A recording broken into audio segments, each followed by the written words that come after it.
Ser tentado não é pecado. Jesus foi tentado, embora nunca tenha pecado. A tentação só se torna pecado quando você cede. Martinho Lutero disse: você não pode impedir que os pássaros voem sobre sua cabeça, mas pode impedi-los de fazer ninhos nela.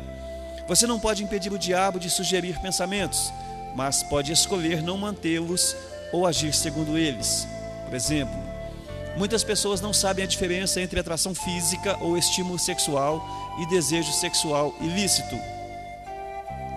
Não são a mesma coisa. Deus fez de cada um de nós um ser sexual e isso é bom. Atração e estímulo são reações naturais e espontâneas à beleza física, enquanto o desejo sexual ilícito é uma atitude deliberada. Desejo sexual ilícito é a escolha de cometer em sua mente o que você gostaria de fazer com seu corpo. Você pode ser atraído ou mesmo estimulado, sem escolher pecar pela cobiça sexual. Muitas pessoas, principalmente os homens cristãos, sentem culpa quando os hormônios que foram dados por Deus funcionam. Quando automaticamente notam uma mulher atraente, presumem que é desejo sexual ilícito e se sentem envergonhados e condenados. Mas atração não é desejo sexual ilícito até que você comece a insistir nela. Na verdade, quanto mais próximo de Deus você ficar, mais Satanás se esforçará para tentá-lo. No instante em que você se torna filho de Deus, Satanás, como um assassino de aluguel, fecha um contrato para acabar com você. Você é seu inimigo e ele conspira para a sua derrota.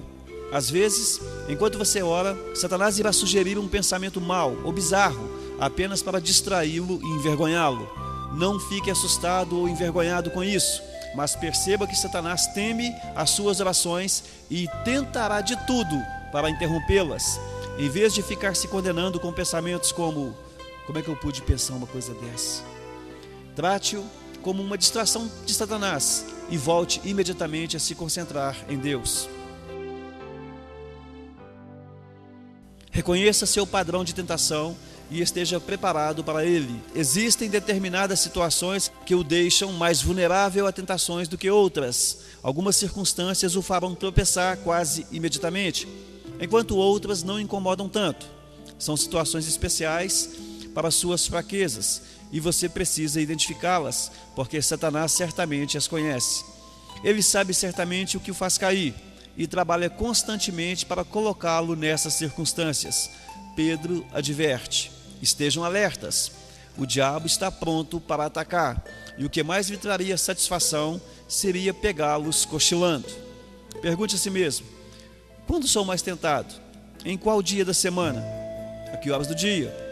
Pergunte: onde sou mais tentado? No trabalho? Em casa? Na casa do vizinho? Em um bar? No aeroporto? Ou em um hotel fora da cidade? Pergunte: quem está comigo nos momentos em que sou mais tentado? Amigos? Colegas de trabalho?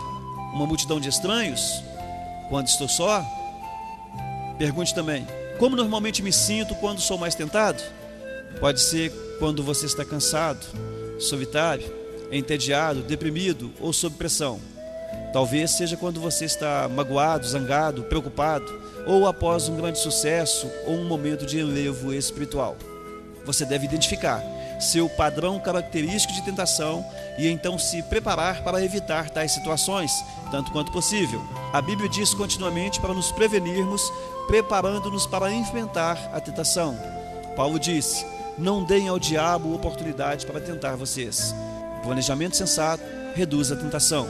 Siga o conselho de Provérbios: pense bem no que você vai fazer, e todos os seus planos darão certo. O povo de Deus evita os maus caminhos e se protege, observando o lugar para onde vai. Peça ajuda a Deus. O céu tem uma linha direta para a emergência 24 horas por dia. Deus quer que você peça sua ajuda quando a tentação estiver muito forte. Ele diz: clame a mim no dia da angústia, eu o livrarei e você me honrará. Eu chamo isso de oração de micro-ondas, porque é rápida e objetiva. Socorro, SOS. Quando bate a tentação, você não tem tempo para uma conversa longa com Deus. Você simplesmente clama por socorro. Davi, Daniel, Pedro, Paulo e milhões de outros fizeram esse tipo de oração instantânea por ajuda na aflição. A Bíblia garante que nosso pedido de socorro será ouvido, porque Jesus se compadece da nossa luta. Ele enfrentou as mesmas tentações que enfrentamos. Não temos um sumo sacerdote que não possa se compadecer de nossas fraquezas, mas sim alguém como nós, passou por todo tipo de tentação, porém sem pecado. Se Deus está esperando para nos ajudar a derrotar as tentações, por que não pedimos sua ajuda com mais frequência? Falando com franqueza, às vezes não queremos ser ajudados. Queremos ceder à tentação, embora saibamos que é errado. Nesses momentos, pensamos saber mais do que Deus. Nesses momentos, pensamos saber mais do que Deus sobre o que é melhor para nós. Em outros momentos, ficamos envergonhados de pedir auxílio a Deus, porque vimos cedendo à mesma tentação várias e várias vezes. Mas Deus jamais se irrita, se aborrece ou perde a paciência enquanto continuamos nos voltando para Ele. A Bíblia diz: tenhamos confiança e cheguemos perto do trono divino, onde está a graça de Deus. Ali receberemos misericórdia e encontraremos graça sempre que precisarmos de ajuda. O amor de Deus não se esgota e sua paciência dura para sempre. Se você tiver de clamar pela ajuda de Deus 1000 vezes por dia, a fim de derrotar uma tentação em particular, Ele ainda estará ávido para lhe dar misericórdia e graça. Então venha corajosamente à presença de Deus, peça-lhe forças para fazer a coisa certa e depois espere que Ele lhe supra. As tentações nos mantêm dependentes de Deus.